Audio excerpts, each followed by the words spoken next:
Hi and hello. We are going to discuss certain topics in AI 3401 tractors and engine systems. Myself, Krishnaveni from the Department of Agricultural Engineering. So we have already discussed traction control and hydraulic systems, the weight transfers and everything. Now we are going to discuss what is about traction. Tractor chassis mechanism, some topics we are going to now see. Okay. So what is about traction? It's a process by which a tractor will be developing the tractor force and it will be overcoming the motion resistance in order to produce the desired motion. Okay, first it has to move. No, for this we need a force. Okay, so it is actually the force in this traction will have the direction which is equal to the direction of travel. Okay, so it needs a medium. So what is that medium? The soil, and it will be transferred to this vehicle. Okay, so normally a power, this it will be produced by this engine. Okay, so you just imagine from whatever process we are doing, the power has to be transmitted to the wheels, because wheels are the one that is moving. When you take this as a corner tractor, it will be this you can tracks and all. Okay, so this whether we have a load or anything else, we need a wheel has to move on, right? So what happens when the wheel is moving? There may be a slip. When slip occurs, there will be a reduction in speed.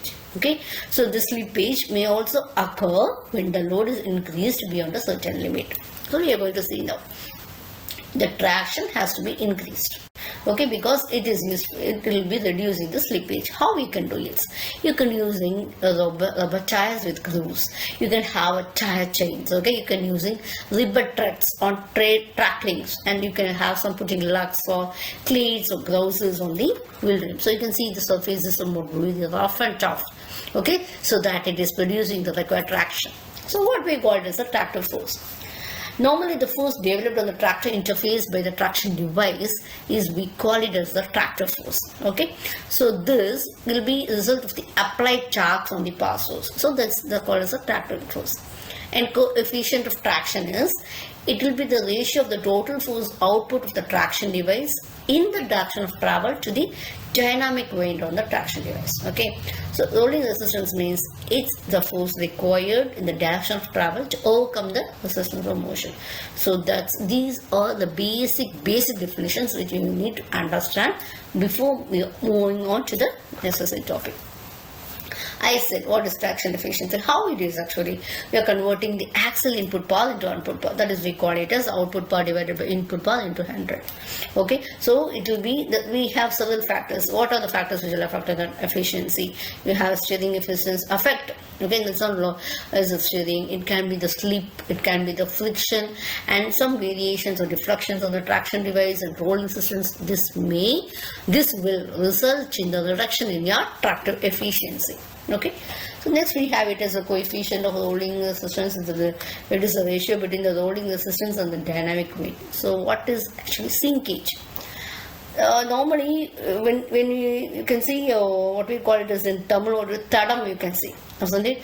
When a vehicle is moving on over, the depth to which the traction device is penetrating into the soil, how we measure it? We measure it by taking it as from the undisturbed surface. Okay, we call it as a sinkage.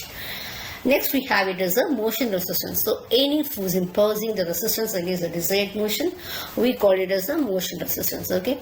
Next one is a wheel slip or track slip. So, what it is actually, it is a relative movement of the wheel track in the direction of travel. Okay, it is equal to N1 minus N0 by N1 into 100. N1 means it is the number of revolutions of driving wheels or sprockets for the given distance. This will be for the same distance under one will be for N1 means under load conditions, and N0 or N0 we can take it as the same number of revolutions for the same distance but with no load. Okay, next is a towed wheel. Towed wheel is actually an towing and all, isn't it? When you don't have petrol and all, you do know that is we call it as a towing. So a towed wheel means it is not having any power on its own.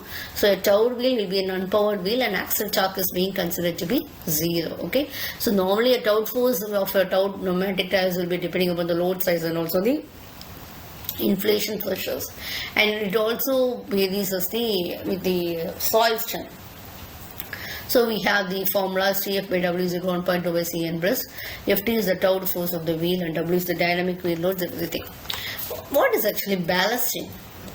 Okay, the normal load we are increasing by putting water or air inside the pneumatic tire tube means this load is increasing. Okay, so water ballasting, filling sand in the tube is sand ballastings, etc. Tireless water tire ballasting means in the tubeless tractors will be filled with water and all.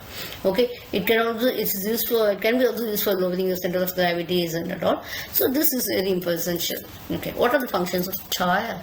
Tire actually it has to support the vehicle, absorb the shock loads, it has to provide the required tractions and provide for steering and direction stability, and we have to resist the abrasive action on various surfaces on which it is expected to operate.